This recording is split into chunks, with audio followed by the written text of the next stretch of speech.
Hi everyone, welcome to my YouTube channel. I'm Philista Okello Khaseke. I'm born again. I love the Lord, and in this channel, I'll be sharing with you about my healing quest. So I'll give you bits and pieces, might not be in a chronological order, but I'll give you bits and pieces of my healing journey with the hopes that it helps you in your healing journey. So this is a place for anyone who's going through grief, anyone who is coming out of any kind of loss, anyone who's dealing with emotional trauma. This is just a place where we talk about that healing journey. And I hope that the messages and the stories that I share with you here will inspire you and cause you to go through your personal journey and hopefully come out of the other side of the season better and well.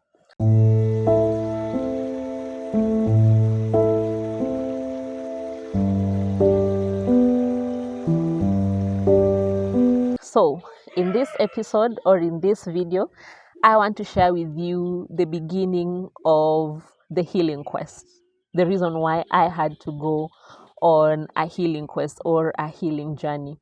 So, before we get to what broke me or what got broken, I have to tell you about a little bit about myself and my family. So, as I've said, I'm Philista Okello Khaseke. Okelo is my dad's name. Khaseke is my husband's name. So I've been married for this is my 7th year. I've been married for 7 years. And for 5 of those years, we prayed and we trusted God for a baby. That was a whole other journey. Uh, the way it was not funny as you can imagine, but eventually the Lord answered our prayer. And in our 5th year, we had a beautiful baby girl. We called her Darling Joy. So Darling, she was a darling. And Joy, it was because we were so happy that finally the Lord had answered our prayer, and it was just joyous.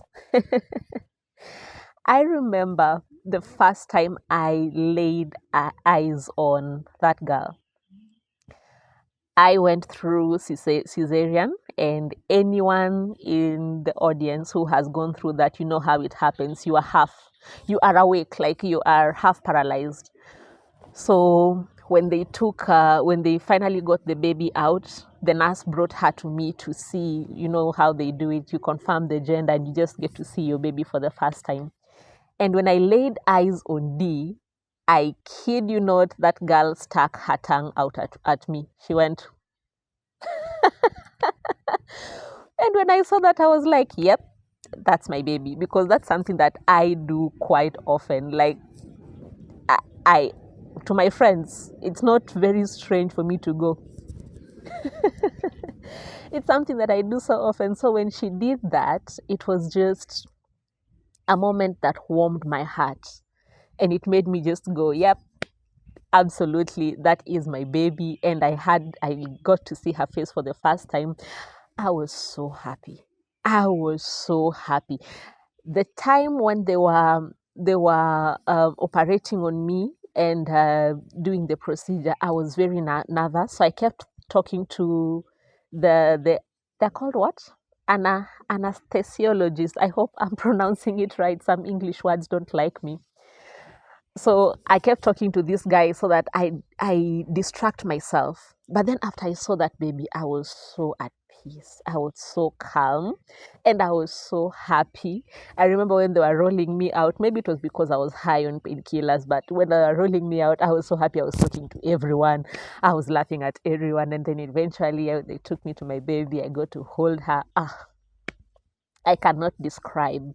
I cannot describe how happy that was for me. So let's fast forward 6 months later. I've had the baby. I'm now beginning to wean her. Now this was the first time I breastfed the entire 6 months. So after the 6 months, now I was beginning to wean her. So by the time she was passing away, I had only been weaning her for like 2 or 3 weeks. It had not been long. So I've already given it away. But anyway, so 6 months, 6.5 months or so, on a Friday afternoon, I'm hanging out with the little girl. I've started feeding her a little. We make lunch. She eats well. I eat. And on that day, I was tired. I had started, I wanted to start a podcast, and I was just doing the audio only on Spotify. This was the second episode.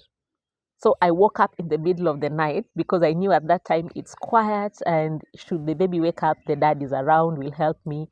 So I snuck out of the house to go and do that recording. It was a short one, it was like 20 minutes, and I just did it like one time. I didn't re-record. I went back to sleep. So in that afternoon, I was tired and I could not sleep. I could not fall asleep. So after Dee had had her lunch, she went to, she took a nap, and I was just lying next to her. I wasn't asleep. I was lying next to her. That was around 1:32. But I remember the time. It was at 3. At 3, I had her make some gargling sounds. It's like she was choking on something. So when I checked, I saw that she was puking. And I turned her, and that bout of puke kind of, it passed. And I breastfed her, but then she puked immediately. Then I breastfed her again. She puked, and she started diarrhea. I don't know a euphemism for that one. So when that happened, I did a little bit. I made her rest for a little while. I made her rest, gave it to her, and I monitored her for a little bit. But then what made me rush to the hospital in less than an hour is when I noticed that each time I was giving her anything, she would immediately expel it, whether it, on both ends actually. She would expel it on both ends. And I was thinking, it's already late in the afternoon. I cannot stay here with the baby who is not retaining any kind of food. So I rushed to the hospital. We got treated, we got discharged. They were like, you just hydrate the baby, everything will be okay. We go through the night. She's not getting better. She was consistently crying.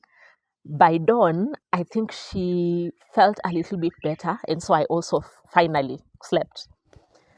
Then in the morning, we wake up, I look at her, she's not okay. We still go back to the hospital. Stayed in the hospital the entire morning. We came back at around, was it 11 in the afternoon, in the morning, either 11 or at midday. We came back. So when we came back, nothing much had improved, but then the doctor assured us, everything is okay, you go back home. So we went back home and we continued hydrating. So at this point, I don't know what to do. Should I go back to the hospital a third time? Should I go to the hospital, a different hospital? What should I do? So at this point, I'm making calls, I'm calling my friends. And funny enough, on that particular day, I could not get a hold of a single person. On that day, I could not get a hold of my sisters. I could not get a hold of my friends who are in the medical field. We could not get a hold of anyone.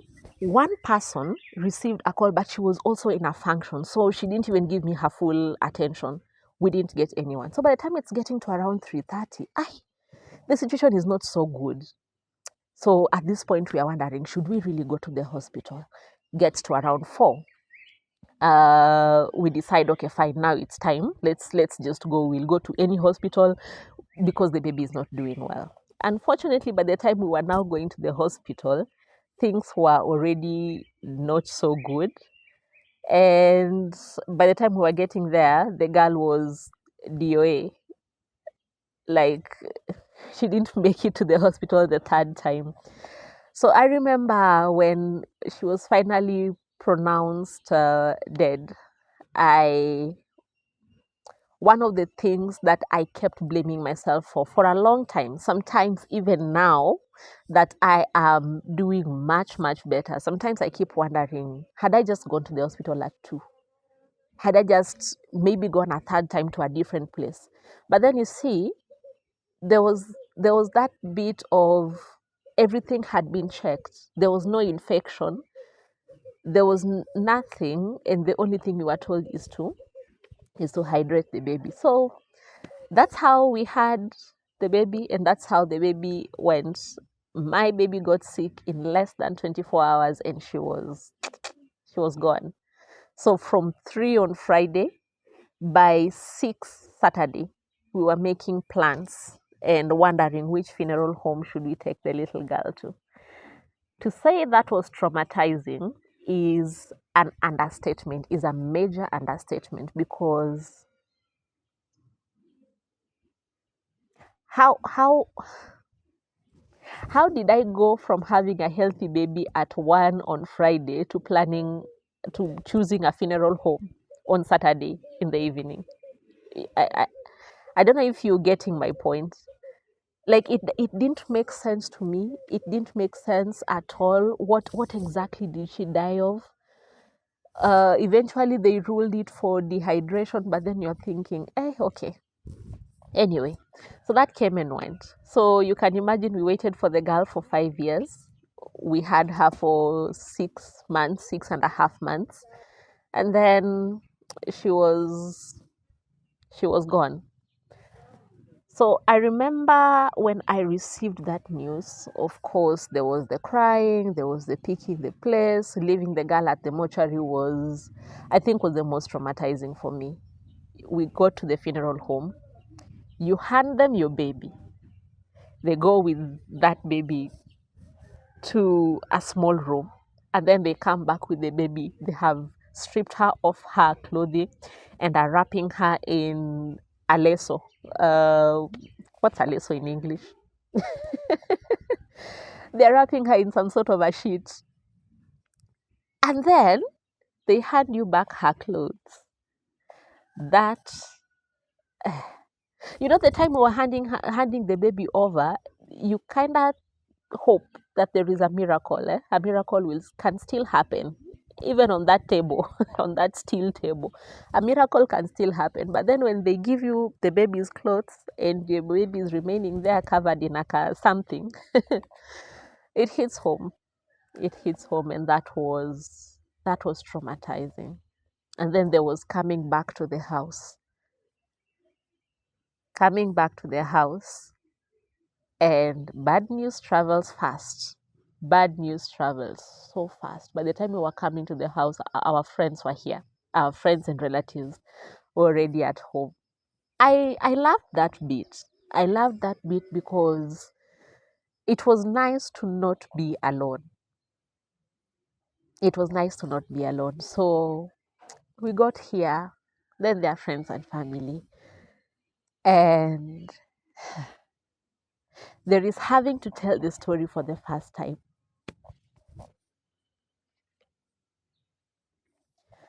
There is having to tell the story for the first time, what actually happened. Because some of my friends who came on Thursday, we were together at another friend's place, having tea, drinking, and then they had a kid who is like 3 months older.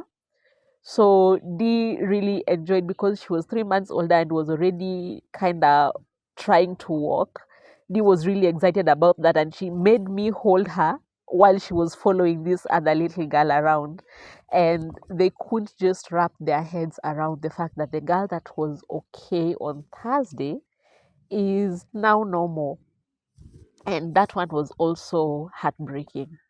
Of course, the first night without her, then the funeral arrangements, calling my parents, calling the other friends, breaking the news on Facebook. I think from the time we received the news that the girl is gone, all the way to, is it 6 months after her burial, it was just one trauma after the other, one trauma after the other. Like something happens and it triggers you afresh.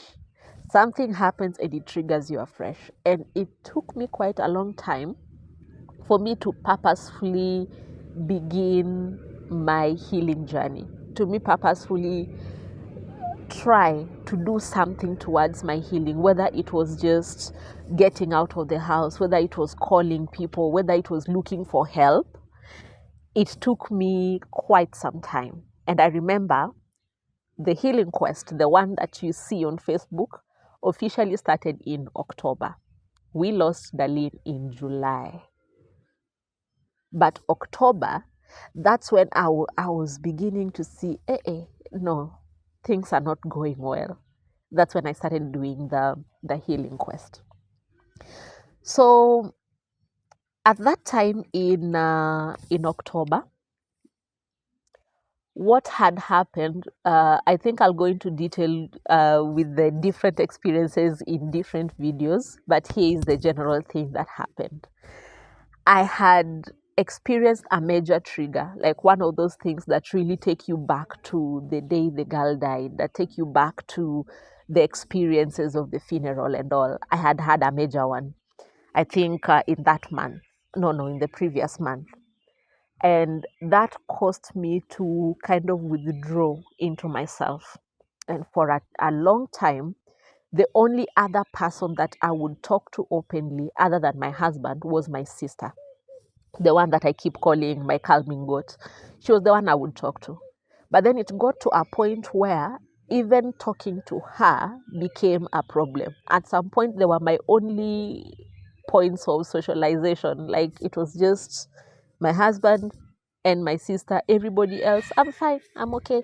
I'm not saying anything. I'm not having a meaningful connection except for these two people. So when I noticed that I'm not talking to my sister well, I noticed that I was very short with my husband. My temper was so short. And then I got into, I'll call it a depression-like phase because no one diagnosed me. No doctor said that I was actually depressed, but it got to a point where I had lost my appetite completely. I wasn't eating. I had to remind myself, it's been the whole day, you have not even drank water. So I wasn't eating well. I had no appetite. I was not getting out of bed. I would wake up and sit in bed. I didn't even want to go to the sitting room. Getting outside, I would literally peep through my window to make sure that there is no one outside, just so I could go sit in the sun. That's how bad things had gotten. So I think by the time it was getting it was getting towards my birthday, I don't know what exactly caused the decision, but around that time, I decided that I will do something at least every day to get back to being a functional member of the society, get back to a point where when somebody knocks in the door, I don't pretend I'm not around because I don't want to do to do people. I don't want to talk to people. So when I started the healing quest on Facebook, basically it was a tool. For me, it wasn't even that I'm trying to keep track of my healing. It was just a reporting tool for me. I started it there so that every single day I could post and say it's day this and this of healing and I did this.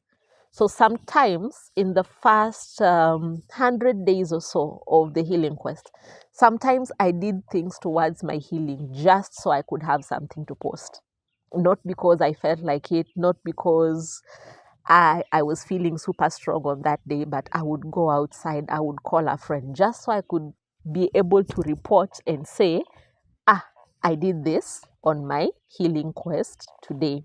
And eventually, at some point, it began being fun. I would do things that I actually enjoyed and not for the sake of reporting.